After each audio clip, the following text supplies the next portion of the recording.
options are for that play, whether you're hitting, fielding, and how your body's just going to react because you've already thought about it. Think of all.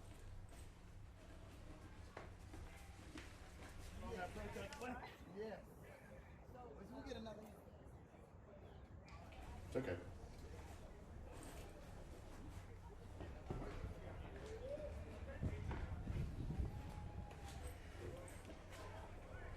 Live from the foothills of the majestic Rocky Mountains, just outside beautiful Denver, Colorado, this is the 2019 NAGAAA Cup Invitational, brought to you by Coors Light, the world's most refreshing beer.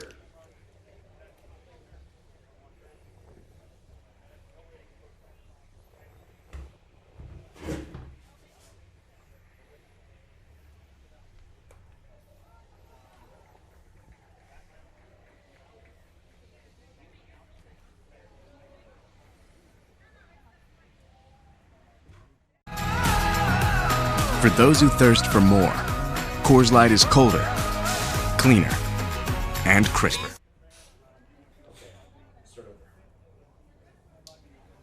Live from the foothills of the majestic Rocky Mountains, just outside beautiful Denver, Colorado, this is the 2019 NAGAAA Cup Invitational, brought to you by Coors Light, the world's most refreshing beer. For those who thirst for more, Coors Light is colder, cleaner, and crisper. Coors Light, the world's most refreshing beer.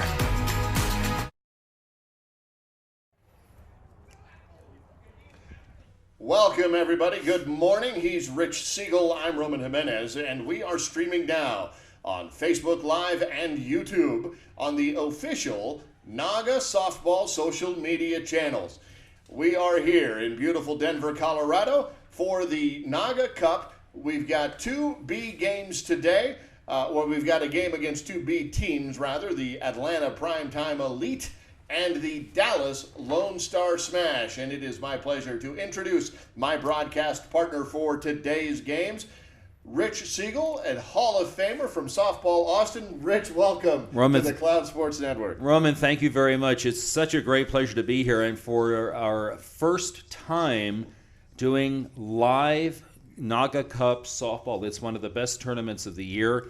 We've got 17 teams that are participating in this year's event, and I think one of the things that I like the most about this is that all of the players and coaches know each other. Everyone's friends, and you get out on the field, you want to beat everybody's brains out, but at the end of the day, everybody just really gets along with everybody. It's just a great tournament. And we've got some of the most competitive, some of the best teams in the country. Yes. These are A and B teams. Later on, as we go along through the broadcast, we've got 6 games for you.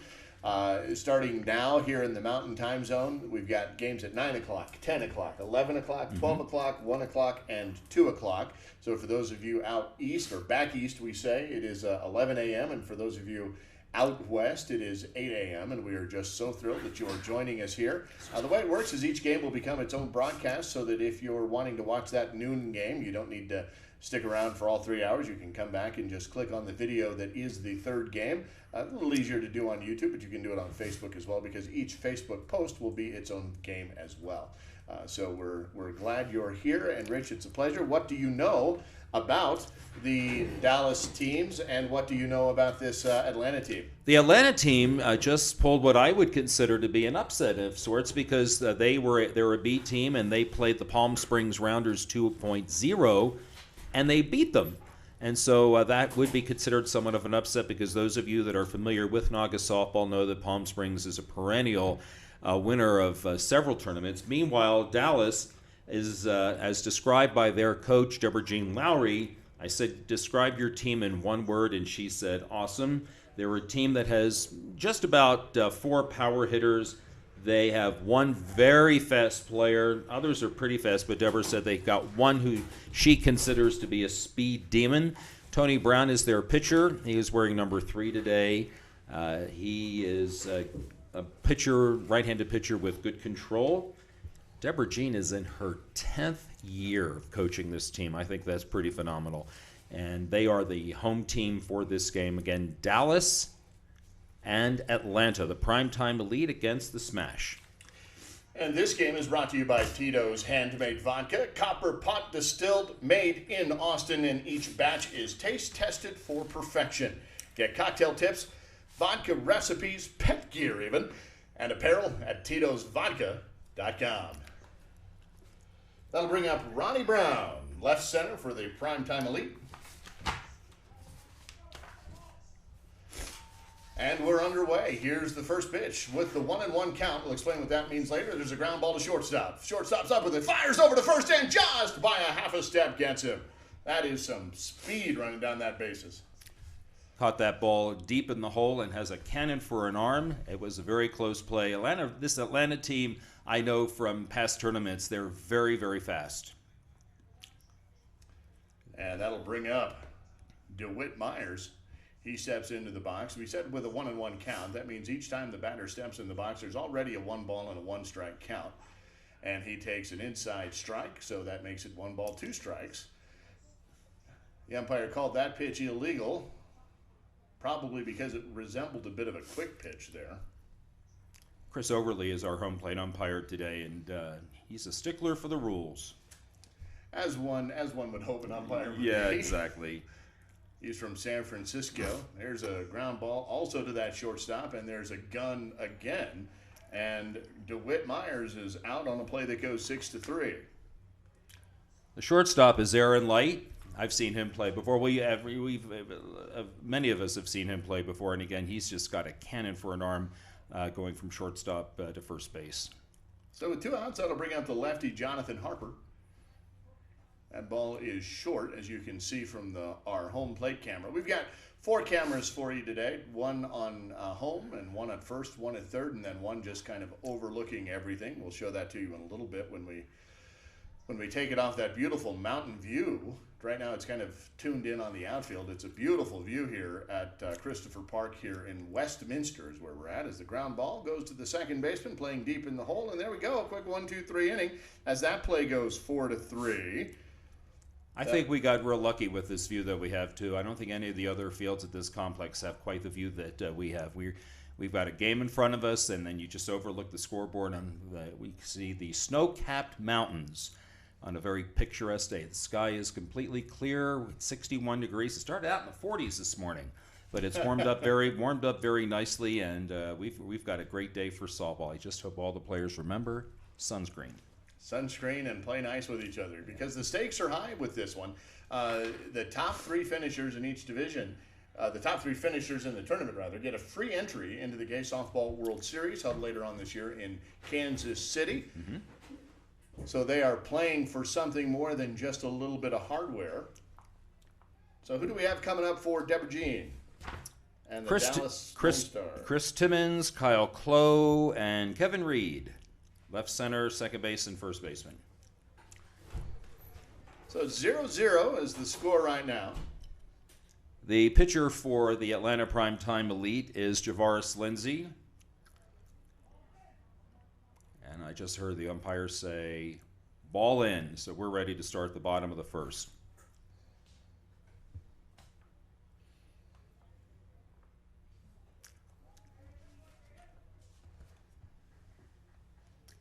Batting from the right side does Timmons, so he'll come in now.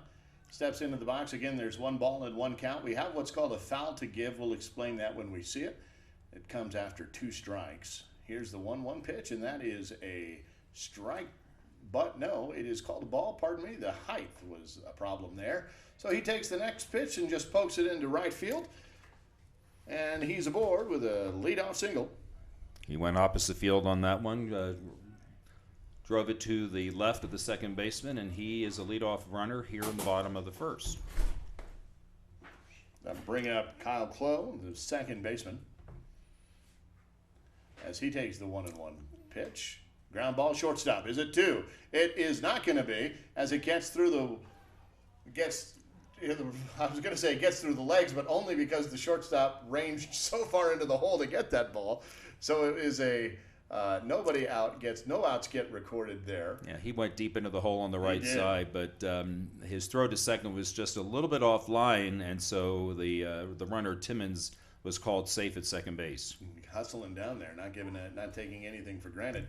As Reed, the first baseman, takes a strike, so it's now 1 ball and 2 strikes. He sends one into left center field. That one's going to get caught. Here comes the tag up from the runner at second. He's going to get to third. The runner at first thought about the tag, but the throw came in on a nice line drive to second base to keep him honest. So now we have runners at first and third and 1 out. This is the shortstop, Aaron Light. Not only a good arm, but obviously a good bat if he's batting out of the number 4 position for Deborah Jean's team. See if the arm translates to the bat. He hits a pop-up to the shortstop. He's going to field that. There will be no run advanced there, so it is a infield fly to the shortstop as the play goes 6 unassisted. So who you got, Facebook? You're out there watching. You're watching the Primetime Elite, and you're watching the Dallas Lone Star Smash. So who you rooting for? You can jump into the comments section and let us know. Are you a Dallas fan or are you an Atlanta fan? Sort of Cowboys Falcons. Rangers Braves. Elite and Smash. There's a bomb to right center field. That ball's going to hit the base of the fence. It hits the fence, and in comes Timmons. Rounding third is Reed, who was running on contact. He's going to score. As Vanderhelden smashes that one to deep right center field, and that means the first run of the game is brought to you by Right Choice Promotions, NAGAA's official merchandiser. Whenever you need a merchandise run, check them out at rightchoicepromotions.com. It's always nice to see a player go opposite field. That ball had a lot of carry on it. Right fielder had no chance. And it got Vanderhelden into second on a stand-up double, and Dickerman, the right fielder, takes a strike. So 1 ball, 2 strikes, and that one was close, but just a little short. Just a little short. So it is 2 balls and 2 strikes. Almost had a strike 3 look in there. So there's a ground ball to third, up with it and over to first is the recorded out. So that play goes 5-3 for the third out, but not before Dallas scores 2. So it is Atlanta Primetime Elite 0 and Lone Star Smash 2. Dallas did it on 2 hits and a fielder's choice with no out recorded, and that big hit, the double, to the fence in right field by Josh Vanderhelden, and that gives the Smash the early 2-0 lead. That'll bring up Ellis, McGee, and Lindsay coming up for Primetime Elite.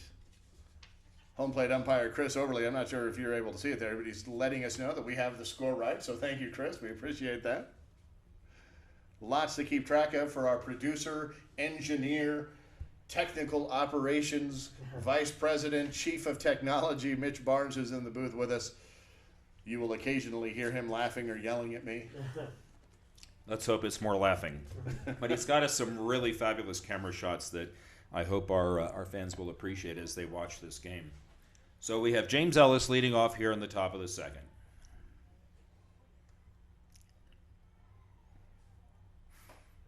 He lines one to deep left field. That ball's turned to the left fielder's back as it's over the fence. A solo home run. So that'll cut that lead in half. So, Rich, tell us about the home run rule here in the B division. So this is a game against 2 B teams. The home run limit is 2. Each team will get 2 home runs. If they hit a home run after that, if they have used their allotment but someone manages to go yard again, then it's an inning-ending out. Inning-ending out. And we should clarify that is an over-the-fence home run. Oh, yes. Not in the park. Inside the park, you can Yes. hit as many of those as you want. When the 8 teams play, their limit is 4. And this man hits a pop-up and it's caught. Javaris Lindsay pops it out to the catcher for out number 1. When an A team plays a B team, the limit is again back to 2. That was the pitcher, Javaris Lindsay. That'll bring up the EH Luis Delgado, the second baseman. Here's the pitch. Now I'm wondering if I have that right. That was Ellis, McGee, This is Lindsay. Yeah. Sorry.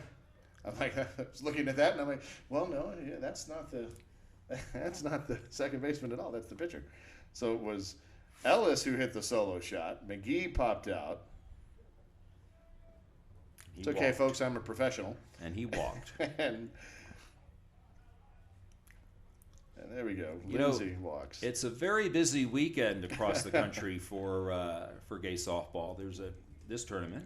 Mm-hmm. There's also another tournament here in Denver. Oh, that's true. With the players in the C and D divisions, and then you said Minnesota Twin Cities is having a tournament this weekend. Philadelphia is having one. There's one in South Florida too, or Atlanta. Atlanta's having one, right? and so is Austin, my hometown, having a tournament this weekend. Is that this weekend? That's this weekend, and there's no rain. That's Delgado gets one into the, we'll call it the 3.5 hole as he goes opposite field as well. That'll move Lindsay over to third. You know, with one out. The thing that I've noticed so far is that I think all of the batters that have gotten on, except for that home run, they've all hit to the opposite field. That's pretty interesting. That's a great observation. I hadn't noticed that, but you're right. And that one goes right up the middle. Lindsay will score. Delgado gets to third.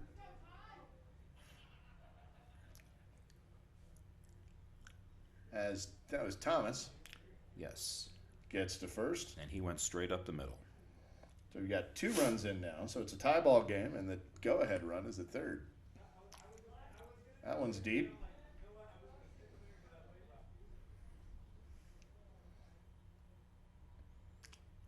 That one caught the corner. 2 balls, 2 strikes. There's only a gentle breeze here in Denver today. Winds are not strong at all. I'd say about 5 to 10. There's a foul ball, and that is the courtesy foul that we were talking about. So when a player has 2 strikes on them, if they do hit the next pitch foul or their next strike foul, that is a foul to give, so they are not out. However, if we see a foul ball in this swing, then he would be out.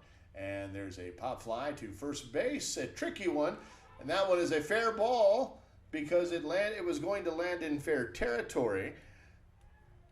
And so the first baseman was battling the sun. That sun was brutal on that play. It's what they call a high sky. There are only, now I could see just a few thin cirrus clouds as I look to the outfield, but still it's a high sky today, and so they need to be on their toes out there.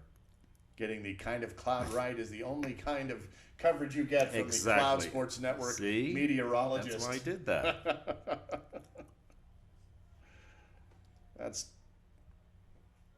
Brisson up at the plate as we have bases loaded here and 1 out.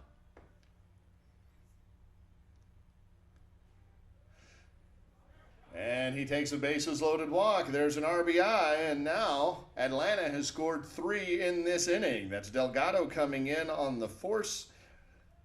Thomas gets to third, Pierce to second, and Brisson is at first. That brings up Sean Carlton, number 13.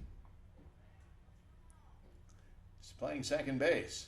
He goes after that one. Ground ball up the middle, past the dive of the second baseman. In comes Thomas. Rounding third is Pierce. Heading to third is Brisson. He's going to hold there. And the Atlanta Primetime Elite score 2 more. And now they've got runners at the corners as Thomas and Pierce have scored for a total of 5 runs in this inning. So it is Atlanta 5 and Dallas 2. That ball was hit just to the right of second base. The second baseman, Klo, did not get down far enough. It just went right under his glove and on into the outfield. It would have been a great play for him, but just under his glove. Well, and it was hit with enough speed that it was hard to get there. Exactly. So that's Carlton now. Takes 3 balls and 1 strike. Going to take that one all the way, and that one touches the plate, so that is going to get us a pitching change. So the third baseman is now going to come in to pitch. So that means Terry Brown is now going to go to third. And Conard Franz will now be the pitcher. We know Conard as well, don't we? Yes, we do. The commissioner from the Cactus Cities Softball League. in Phoenix, and he's playing b-ball with the Dallas team this year. A couple of the Phoenix players are playing for different cities in AB this year. That brings Ronnie Brown up. He takes a strike. Again, we got bases loaded. Sorry, that's not Ronnie Brown. That's DeWitt Myers, and he sends a fly ball to left center field. It's going to get past the glove of the left fielder. In comes Brisson. In comes Carlton, and racing home on the throw is Brown. He'll get home all the way from first, and DeWitt Myers gets himself over to third on the really tricky diving play there out in left center field. So that means 3 more runs have come in.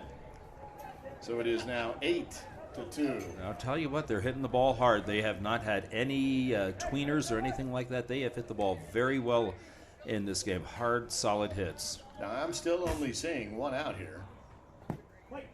And that's all I have. Yeah, that would have been the second batter of the inning. That would have been McGee, and so yes, everyone else has gotten on. And there's another one. Another one. So in comes Myers. So there's 9 now. 9-2. Got one to right center field. That'll bring up Harper. And they've batted around this inning. This is Harper. Is that not correct? Am I wrong? Oh, yep, that was Harper who was on first. There's another hit, and another man headed to third base. Yeah, Harper heads to third. Ellis, that's who the batter was. He gets to first. A lot to keep track of here. Sorry, folks. So that is Harper at third, Ellis at first, and that brings up Terry McGee, who was the out earlier on the pop-up to the catcher. So Ellis has 2 hits this inning. He led off the inning with that home run over the left field fence. So he's due for 2, yeah. Just a double and a triple away. So runners at first and third now. McGee has 1 ball and 2 balls and 3 balls. Sorry, that was ball number 4 as he walks over to first for the bases loaded. So we've got Harper at third, Ellis at second, McGee at first, and we're still going here with Javaris Lindsay, the pitcher, And just the 1 out. and still only 1 out. 9 across now.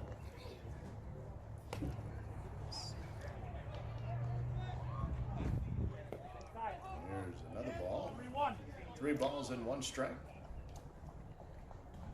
Here's a 3-1. That one. So that gets another run in. It does. Harper comes in. 10 runs now in this inning, so Atlanta is up 10-2. As Ellis gets to third, McGee to first, or McGee to second, and Lindsay now at first. That brings up Delgado. So Ellis has been on twice this inning. Lindsay has also been on twice this inning, and both times on walks. Good patience at the plate. Delgado takes a strike there. And he sends a rocket into left center field. That one just past the outstretched glove of the left center fielder. In comes Ellis. Rounding third is McGee. He's going to score. Rounding third is Lindsay. And the pitcher will score. So we've got 3 in on that booming double. That's a stand-up shot for Luis Delgado, and that'll bring up Roshan Thomas. After 3 runs have scored, they're going to swap out the runner. They'll put Lindsay out there for Delgado. That's the one they get to use per inning. Mm-hmm. He's their fastest runner by far. That almost hit him. That was just a bit inside. 2 balls, 1 strike to Thomas. Again, feeding inside. 3 balls, 1 strike. Here's the 3-1. That one catches the inside corner. Now full count. Still 1 foul to give, so we'll see what they do here. That one outside, well outside, so it is ball 4. So Thomas gets to first. Delgado stays put at second. No need to move there on the fourth. That's the 5th walk this inning. From 2 pitchers. Correct. And this is the 10, 11, 12, 13. This is the 16th batter of the inning. And he takes the ball. That was nowhere close to the plate. And that can happen, you know, the wind is not right out. There's not a lot of wind out there, but it is pretty dry air. And one of the things I know as a pitcher I need is some grip there. And there's a moon shot to left center field. That's going to land on the warning track. Here comes Lindsay. Rounding third, headed home for Delgado. He will score easily. Thomas is able to get to third, and Pierce is up with a stand-up double. A booming shot hit the warning track in left field, and that is another run across, and runners at second and third for primetime. And Rich, I've lost track. How many runs is that now? I've got 14. 14 in. Now, there is no run rule after 2. No, there's not. It's after 3. It's now, after he just 3. Swapped out a runner again at second base, but that is a substitution. So they are putting in Teo Stevens out there to run for Thomas. Sorry, Pierce. Check that.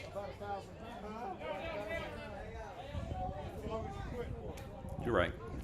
So they have runners at second and third, and we'll remind everyone that's watching, still only one out. That was the second batter of the inning.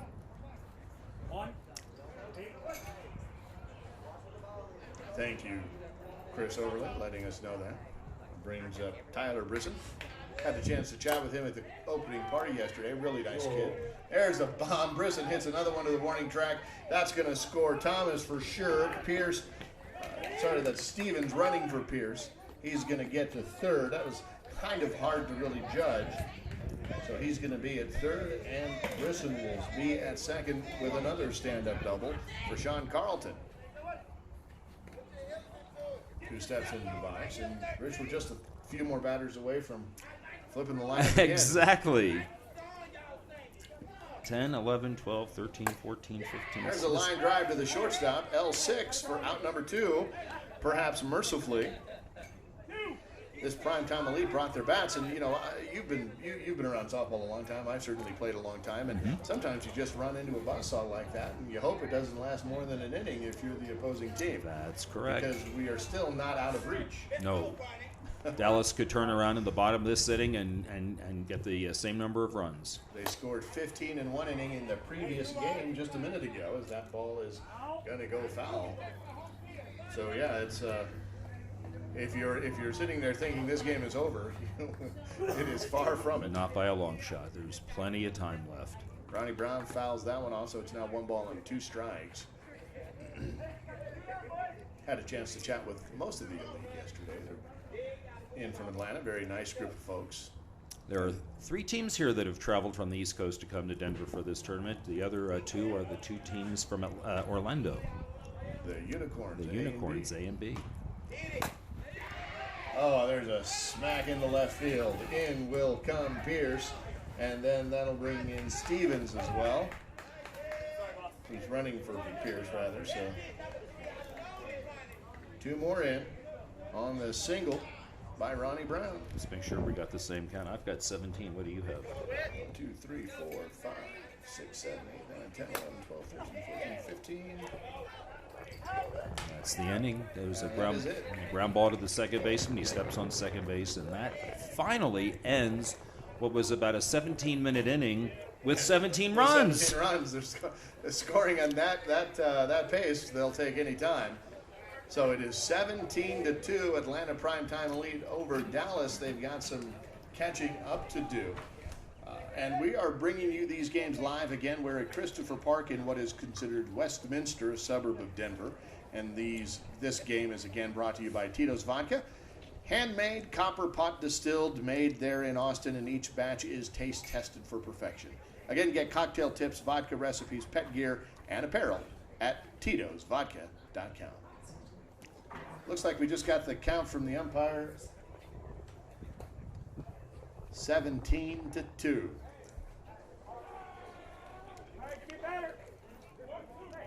And again, the NAGAAA Cup is brought to you by our presenting sponsor, Coors Light, the world's most refreshing beer. And with that, we flip the lineup over for Steve White. Steve White, Dallas Lone Star Smash. Formerly from Portland, He moved. He's now living in Florida, and he's playing with a team in Dallas. Get his passport punched. And he hits a ground ball in the 5.5 hole, but the shortstop is able to make the dive and stop it. And on the throw, not in time, from his rump, he made that play. And still made it a little bit close. White was hustling down the line. Had he not been, even though that ball was thrown a little bit offline, there was enough time for a recovery. He kind of threw a moonshot over there. Yeah. Yes, he sure did. Looking like Manny Machado over there. You might be able to see that on the replay, not sure. Mo Stevens is the catcher. He comes in. He hits a shot right up the middle. Textbook. That'll move White over to second. Boy, that was a picture-perfect swing, wasn't that, Rich? Well, it certainly was. And right to the left, or rather to the right of the second base bag and on into the outfield. Found him some brown and then some green. That was a nice hit down on the ball. Nice, safe hit. Wasn't going to hit anybody. Well done. That'll bring up Connor Franz, our friend from Phoenix, and he sends one into right field. That one is battling the sun, and it gets away from him because of that sun right in his eyes. Steve White's going to get to third. Stevens will get to second, and Franz will get to first. It's really hard to blame that on the right fielder because that sun is right there in front of his fence. Yes.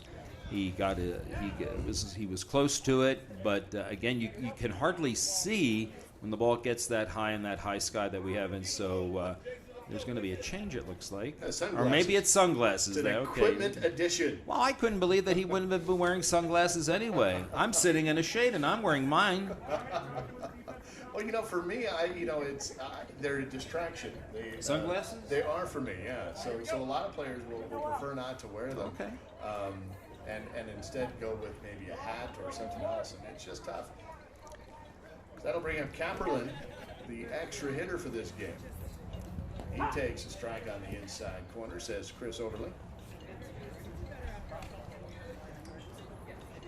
I do know. Yes, I do. Hello, Ryan Littlejohn. Listening from Oklahoma today. Yes, it is me. There's a shot to right field. That is a booming shot right off the fence. In comes White. In comes Steven. And heading to third is Franz. So they're just like that with nobody out. Dallas says, we're still here. Let's put a couple up and remind you. And that was yet another solid hit that went to the opposite field. It's really difficult to call out defensive signals when you're trying to do that because all of the I don't want to say all of them, a lot of them can go to any part of the field. Not sure if the umpire called that a ball or a strike. He called it a ball. Okay, good.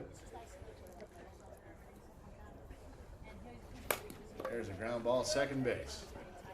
Up with it and over. So we have the first out recorded for 3. No advance by the runners. That's still Connor Franz at third and Kapperlin at second with 2 runs in. 17-4 now as we flip the lineup for Chris Timmons.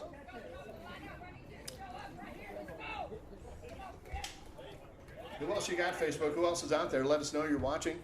Let us know who you're rooting for. There's a high fly ball to right field. That's going to get over the jumping head of the right fielder. In will come Franz. Kapperlin will round third and head home. And Timmons on a stand-up triple gets himself all the way over to third with a 2 RBI triple. So he's 2 for 2 today in both of his hits. Well, I'm gonna stop stressing that. I think I'm going a little overboard on that, but he too went to the right side and over the right fielder's head. With power, yeah. With power. So there's 4 runs in with 1 out. There's a high fly ball deep left field. That ball is gonna get to the warning track and over the fence. That's Kyle.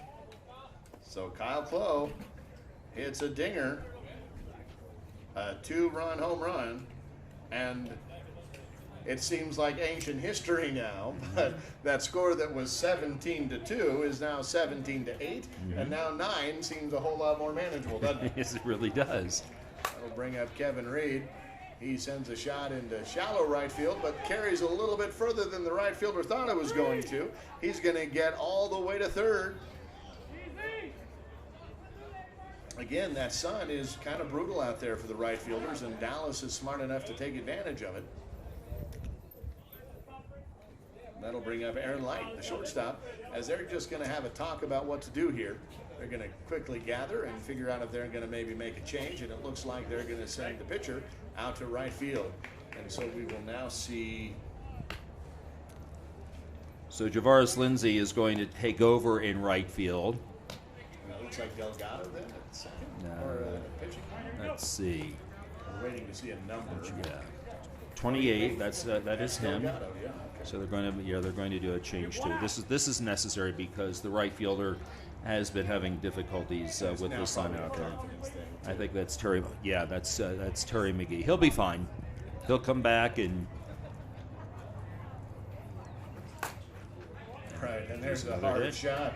Hard shot by Aaron Light, the shortstop. That's a good RBI single for him as Kevin Reed comes in to score. And now, Rich, I've got 7 here. That's what I have. They've got 2 in the first. They've got 7 in this inning. Yeah, 7. So it's 17-9. They were almost right back in it. Yeah. And we're still only in the bottom of the second. There's another single into left field. So Light will get to second as Vanderhelden will get to first. He's 2 for 2. We may get to 55 minutes and not having played, and not even having had the 4th inning played. Right. We've got Mike Dickerman coming up now.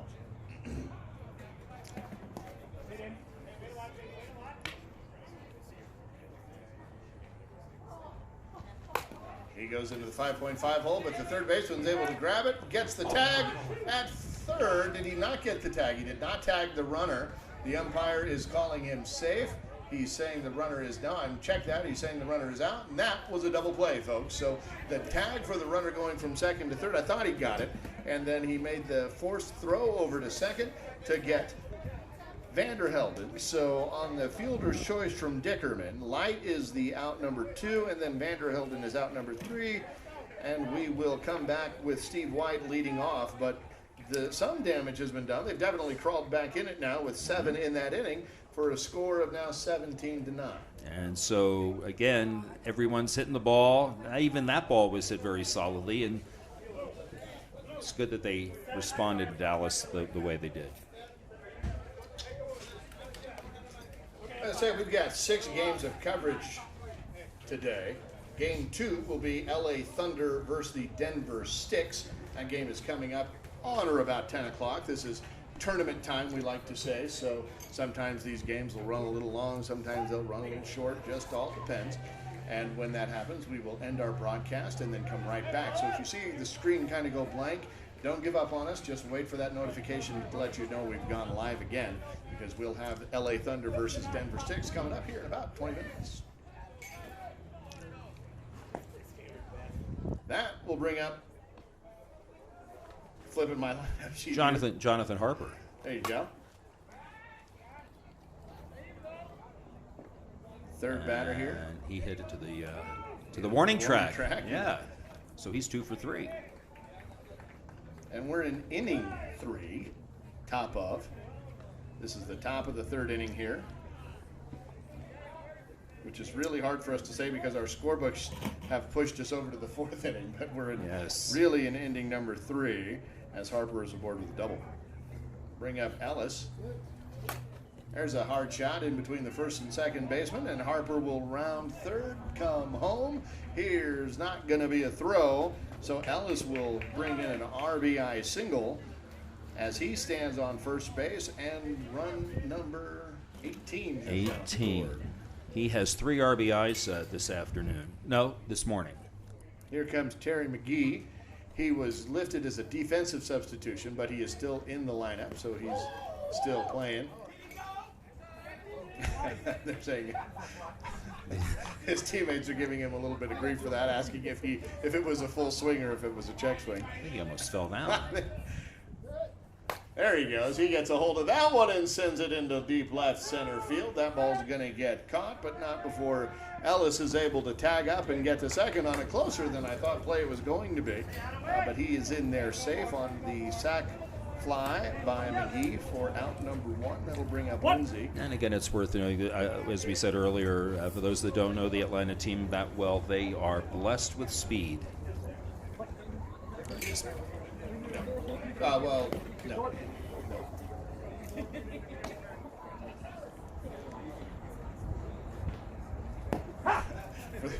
It occurs to me now that the audience could not hear the first half of that conversation. So, yes, you are right, Rich. They are blessed with speed. I will agree with you there. And to Mitch's question, who is our controller and our scorekeeper, no, they did not just score. The sack was from first to second. It's rare when you see a guy tag from first and go to second on a fly ball. That ball was not hit too deep, but for that man, deep enough. Oh, and just past the glove of Franz is that one, as Ellis will round third and head to home with his speed. They thought about throwing it, but they're not going to, and so Ellis will score. Lindsay is aboard with the RBI single. It is the third time he's been on. At first, by a hit, he's walked twice in his prior at-bats, and he's scored twice already. That's run number 19 now. Yes. 17, 18, 19. That's how that works. 19 comes after 18, which comes after 17. Yeah. See, you went to college. Mizzou. I'm not going to tell you where I went because then you won't like me. Kansas. You went to Kansas? I did not. Where'd you go? Texas A&M. No, Gig 'em Aggies. I'm not one of those people that disrespects people that went to A&M. It's a great school.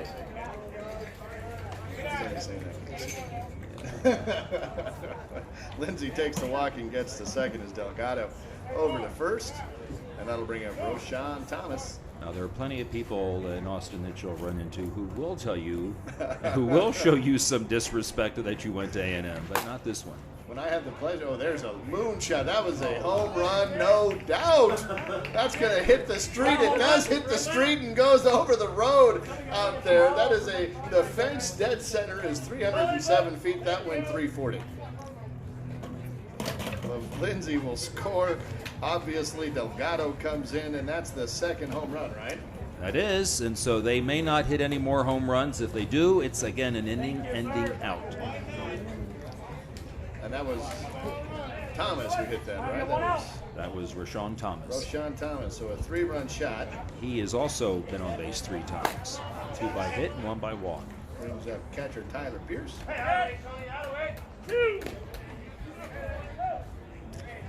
When I had the pleasure of being in Austin for the World Series a couple years ago, I saw quite a number of folks repping Aggie pride. Yeah, of course. Quite nice to see. There is quite a contingent of Aggie alumni who live in the capital city of Texas. So that's Brisson who gets aboard with a single. He is 3 for 3. 2 for 2. He's also walked. So that's 2 outs now as Pierce was out. But this team is a whole lot better than they were last year. They've improved greatly. The Atlanta team, yes.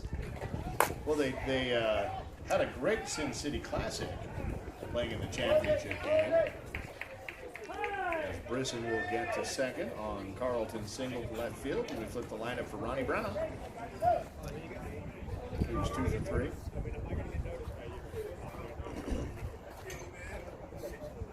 He went 6 to 3, hit to the shortstop, was thrown out at first in his first at bat, but then 2 for 3, or two more shots after.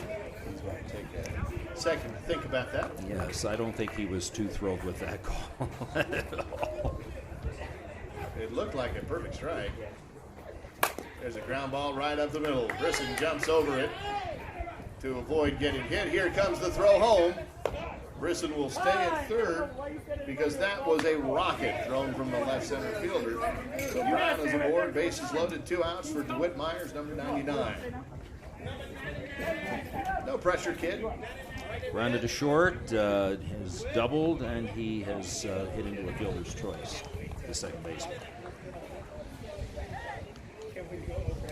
Pitches inside.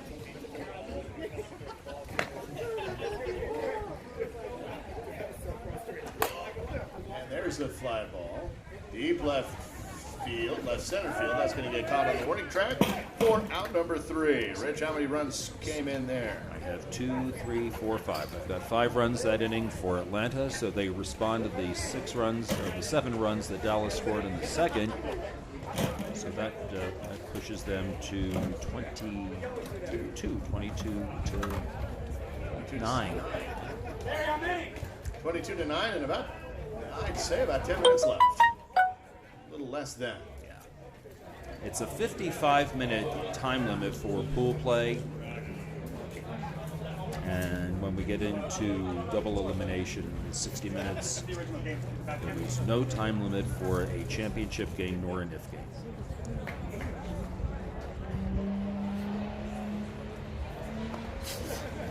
There's 15 minutes left in this game. 15. On 3, 1-9.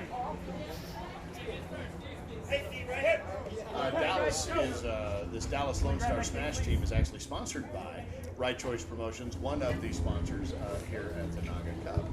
Deborah Jean Lowry's merchandising company. They were the sponsor for the first run of the game. They'll be the sponsor for the first run of the next couple of games. Deborah's a great partner, rightchoicepromotions.com. And that brings up Steve White. He led off the bottom of the second with a single and scored their 3rd run. He is leading off here again in the bottom of the 3rd. 3 balls, 1 strike. Here's the pitch. Caught the corner. Perfect pitch. Full count now. Still with that foul to give, so we'll see if he uses it. He's going to as he takes a walk. So he's aboard. So one of the things that immediately impresses me is I kind of view the B division as a grip and rip it kind of thing, and I've been really impressed with the patience of these batters. Yes. You have some batters who immediately want to go up and they don't want to wait. But so far today, we've seen a few deep counts run. That happens. Oh, there's a ball that was misjudged by the right center fielder because it just kept going. As White is able to get to third, Stevens, who hit that ball. Sorry, White's going to steal home there and score. As Stevens, who hit that ball, it just kept carrying and carrying and carrying. It looked like there was some topspin on it, but there was enough power to power through that, and it got over the head of the right center fielder, got all the way to the right center field wall, and that's how Stephen White was able to score. Yes. Stevens is in second. Ball's got a lot of carry today. That we've seen that. Yeah, we've seen that more on balls that have been hit to the right side too. But again, we've got no crosswind coming here that I can tell. The trees out there are pretty calm. Yeah. Connor Franz will take a walk, so now runners at first and second. I think it must be that mile high air. Keep it over these balls. Exactly. We have Caberlet. No, but you were right when you said earlier about the patience of a lot of these players that are waiting and going on maybe the 4th or 5th pitch, letting the pitcher actually throw to them. And when you do that, a lot of the time you'll get the pitch that you want to hit as opposed to swinging at the first thing that you see. The trick there is then for the pitcher to make sure that he's throwing first pitch strikes, but you don't want to throw up big balls either. No. Work those corners if you can, and that kind of works from there. Caperlin takes the ball. Here's 2 balls, 1 strike. And he sends that one into left field. That one's going to get caught by the left fielder, but just barely. It was a little bit of a circus act. It was an ice cream cone catch almost. But deep enough for Stevens to tag up and for Franz to tag up. They've put in a runner for Franz.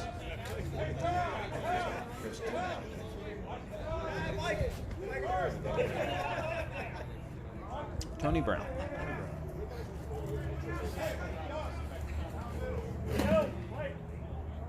Can't be Chris Timmons. Good call, that's right. Timmons is right over there in the on-deck circle. So we'll let our viewers know if you can use a courtesy runner, anyone on your bench at any time, but if that runner is still on base when his turn at bat comes, it's an automatic out. Ground ball third. Tricky Hop gets over to first, though, because of that gun over there at third. So out number 2 is recorded on the fielder's choice, 5-3. Out number 2, that'll bring up Timmons. So now you see, look at the person on second base, you can see Chris Timmons, you can see right there.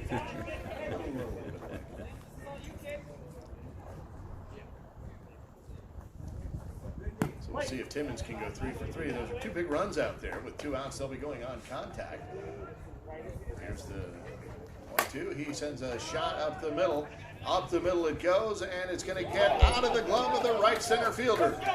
In will come Stevens. In will come the runner for Conard Franz, and Timmons gets aboard on a booming double up the middle that got out of the glove of the right center fielder, as 2 more runs have scored. So those were big runs. Hey, we got 2 outs, and that'll bring up Kyle Flo. Can't stress it enough. Again, it's the high sky that we have here. There's now I don't even see any thin cirrus that we were seeing earlier. There's a ground ball up the middle, off the glove of this pitcher, fielded by the shortstop, who spins and throws, but not in time, as Flo was able to get to first, but because of where that ball was hit, Timmons couldn't go anywhere, so he's staying put. That'll bring up Kevin Reed. So with 2 outs and 2 on, 3 in, makes the score 12 to 22. Yes. This man tripled his last time up, but not this time. Fly ball to left field, and that'll be out number 3. So 3 runs have scored. Got about, let's say, 10 minutes left in this ball game. As we head to the bottom of the top of the 4th. So we did make it to the 4th inning. We did. With time to spare. So we should explain that in the rules of play here, we're talking about run rule. We've mentioned that a time or 2 today. It's in effect for all games. If a team is leading by 20 runs after 3 innings, the game is over. If they're leading by 15 after 4 or 10 after 5, then it's the mercy rule, and the game is officially ended. We've got a 10-run deficit now. I always thought that 10 runs after 5 seemed a little low.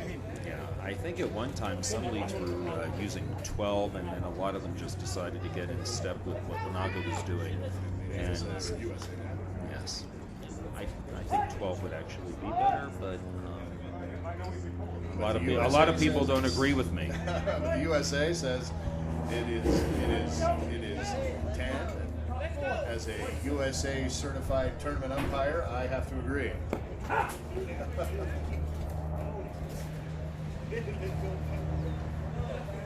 Though I still agree with Rich. Be clear. There's a line drive, right center field. I'll learn my left from my right at some point. And that was Jonathan Harper. Solid single. He is 3 for 4 this afternoon. Nothing cheap. Everything's been so solidly hit by this team. Really by both. Yeah. Ball that barely got between fielders. Oh, there's a power shot to right center field. That one's going to hit the base of the fence and bounce up. Over to third will go Harper. And into second is Ellis. That ball was hit too hard to go any further than that. Yes. Because it hit there and then it came right back. And a good job of fielding by the right fielder to play that hop off the fence. What is it that they say? Hit it where they ain't? Hit it where they ain't. Hit it hard. Terry McGee up. There's a ground ball, shortstop. Fielded cleanly. Over to first for the out. Kept the foot on the bag. It was a bit of a wide throw, but the first baseman did a good job to keep his foot there and record the out. And no runs come in, so we've got 1 out here as the play goes 5-3. That'll bring up Lindsay.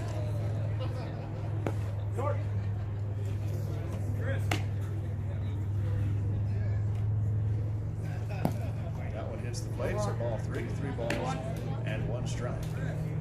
Nobody at first, runners at second and third. And that one perfectly right down the middle from Conard Franz. And now we have a full count. Here's the 3-2, ground ball up the middle, past the pitcher. In comes Harper. Rounding third will be Ellis, but he will not advance. And because that ball came home, Javaris Lindsay, smartly paying attention, gets all the way to second base. So Ellis will get to third. Lindsay at second, and Harper has scored. We've played 4 innings, and Javaris Lindsay's been on base all 4 times. 2 walks, 2 hits, a double, and a single, and he has 4 RBIs today. It's a ball player right there. Yes, sir. We'll get an opportunity to speak with Terry McGee. He's their coach, by the way. Terry will come in and chat with us in a little bit as that ball finds the line. Does Delgado as Lindsay will score. Ellis will score. And Delgado's aboard with a seeing eye double down that left field line. It's exactly what it is, seeing eye. Just barely over the third base bag and hit a little chalk, it looked like, and boom, he's on second base, and he's going to be run for as Terry McGee comes in to be a runner for him. So now Three have runs have scored in that inning, which makes it 25. 25 to 12. 25 to 12. 25. 25, folks. 12. Again, this game is brought to you by Tito's Handmade Vodka. You see the logo on the screen there. Copper pot distilled, made in Austin, and each batch is tested for perfection. Get cocktail tips, vodka recipes, which you need to get pet. Yes, you can. And apparel at Tito's Vodka. I have to tell you that living in Austin, Tito's is very active in their community, in our community, very giving. They donate to a lot of charities for events, and we're so appreciative of all the good things that Tito's does, not only for Austin, but in the surrounding area of Bastrop, Caldwell, Travis, Hayes, Williamson, Hill Country counties. They're very, very giving, and we appreciate it. Here we go. The NAGAAA Cup is presented by Coors Light, the world's most refreshing beer. See their logo up on the screen here in a second. Coors Light is the presenting sponsor, which means that they have been a good partner for NAGAAA for a long time. Roman, I think if my internal clock is correct, and this is the bottom of the fourth, this Just may about 6 minutes left. yeah 5 minutes this left, I think. this may be depending on what correct. In case you were waiting on the edge of your seats. He comes up with a deep fly ball to left field, but Brisson looks like he's underneath it. He's got it for the out. For out number 2. The runner at first tags up. So it looks like we're just 1 out away here. 2 outs. And we'll see if they get this done in time. Doesn't look like time has expired quite yet. No, I think we started. I think we started at 7 after the hour, because I know we delayed a couple of minutes so that we could get some good information to pass along to the viewers and listeners today. Here's Steve White. He's 2 for 2. And that's going to pop it up. Shortstop's got it underneath it. And that's not the ball game. We will go another inning. This will definitely be the last inning. So there is no run rule after the 4th inning because the lead is not 15; it's 13. Right. And then because we go into the 5th inning, it's irrelevant now Because of time. The time will make it a factor here. So. Time has expired. Now And there's. you can hear the time expiring now. There it is. I don't know if you can hear that at home. I think I hear the tweet of the clock. Yep, that's it. Chris Overly giving us the official sign. Time has expired, but here's how that works. Once that 3rd out has recorded, technically, the next half inning begins. So even though the pitch hasn't been thrown and even though the teams haven't really settled in yet, that inning begins the minute that out is recorded, which means even though time has expired before the action has started, the inning has begun. And for our fans in Los Angeles and in Denver and across the country, our second game coming up here will be between the Thunder and the Sticks. Brisson is able to get aboard on so every ball we have seen has been just absolutely flattened by these batters. Except that was a little worm killer in front of home plate. That I will say that the top 99th percent of that ball, he got all of it. The top stitching, he got all of that. But good speed made the third baseman have to rush that throw, and as you can see, he's aboard as that ball kind of got away from him. So there's a line drive in the left field. Grissom will get the third, and Carlton gets himself a single. That'll bring up Ronnie Brown. Carlton has been on base all 3 of the 4 times. He has a double. He has 3 singles. He is lined hard to the shortstop. I think that was his hardest hit. And when you have somebody who's batting at the bottom of your order on base all 3 times, that's pretty impressive. No easy outs. Brown has flied out. Both runners tag. And both are safe. Although it was a very close play and a good throw. 1 out has been recorded. We got 1. We'll bring up DeWitt Myers, number 99.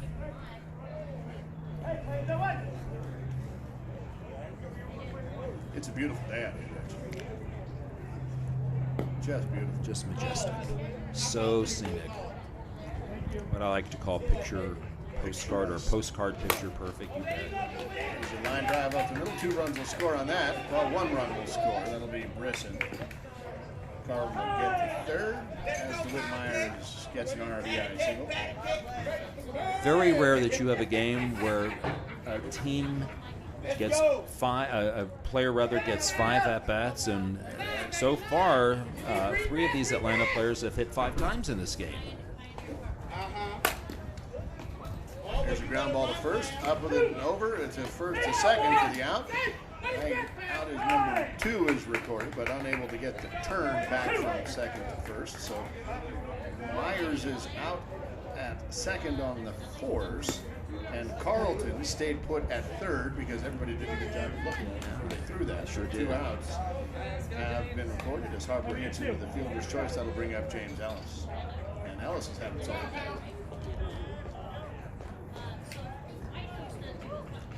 Which includes a home run over the left field fence. His first at bat. Kind of leans back and tries to go opposite field on this one. Connor Frank gets over there to cover that ball as the play goes 3-1. But the out's recorded at second. You see that every day. Connor moved rather quickly to get over to second base, didn't he? So that's out number 3. 1 run comes in, so now it's 23 to 12. 12. 23 to 12. 26. Yeah. So they'll send Stevens, Franz, and Kapperlin in this inning, and this will, unless 14 runs are scored, this will likely be the last half inning of the game.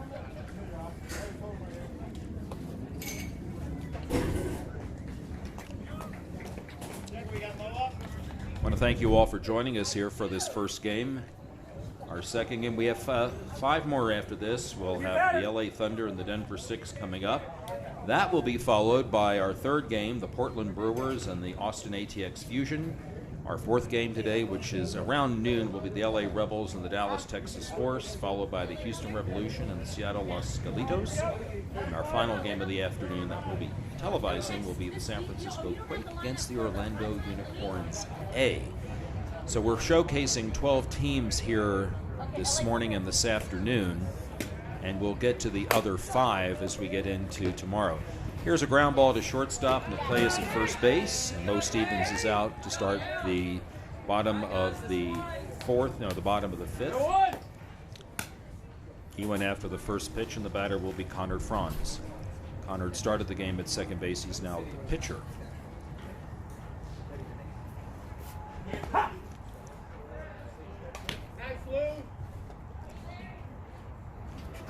By the way, tomorrow we'll start at 11:05 and go all the way through the rest of the day with the semifinals and the finals. Boy, that was just a scoop right there. Beautiful, effortless throw too from that third. He's got a really unusual arm when he throws across the diamond. It's almost like he is shot putting the ball, but Gets the job done. It gets there faster than I can throw it. That's for sure. That isn't unusual. He kind of dips his glove down on his left hand and then kind of just brings that elbow over his head and then just kind of lets it go. It's accurate and strong.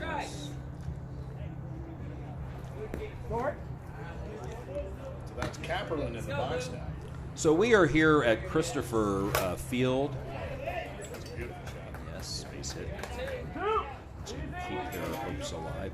There's another ballpark being used today, and that's where some of the other teams are. The fields over at Pioneer. There are about 3 or 4 teams over there today. And as the games go along here at Christopher Park, we'll make sure to kind of give you some scores, even if we're not covering those games necessarily. Do what we can to let you know kind of what's happening, keep you informed. Mitch, do we have an idea of who the fans are rooting for in this game? Have they told us? A lot of Dallas fans out there, so we need to hear you. That's going to be our lineups coming up for the next game, in case you heard the knock. There's a line drive down the right field line on the line, just a bit in front of it, so that'll make Kapperlin get to third and Brown will get to first.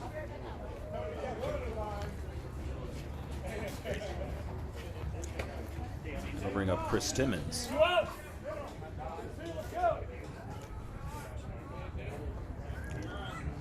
You might hear some commotion in the background. Sorry, Rich. You might hear some commotion in the background. That's getting ready for our next broadcast. And we're going to get started here in just a minute. So that will be out number 3, recorded by the Primetime Elite. Dallas has dropped this game. A final score. The score did not change in that inning. 26-12, our final. 26-12. So Primetime Elite has 2 wins. Dallas is 1-1 on the day so far. Their day will continue for both teams. Our umpire behind home plate today was Chris Overly from San Francisco. We'll see him again. And coming up next is LA Thunder versus Denver Sticks. And again, the 2019 NAGAAA Cup is presented by Coors Light, the world's most refreshing beer. For Rich Siegel, Mitch Barnes, and me, Roman Jimenez, we're going to sign off right now and then sign right back in with Denver Sticks and LA Thunder. Give us 2 minutes, and we'll be right back with the broadcast. The only way you can find that out, however, is if you have subscribed to the YouTube channel and followed the Facebook page. We'll be right back after this.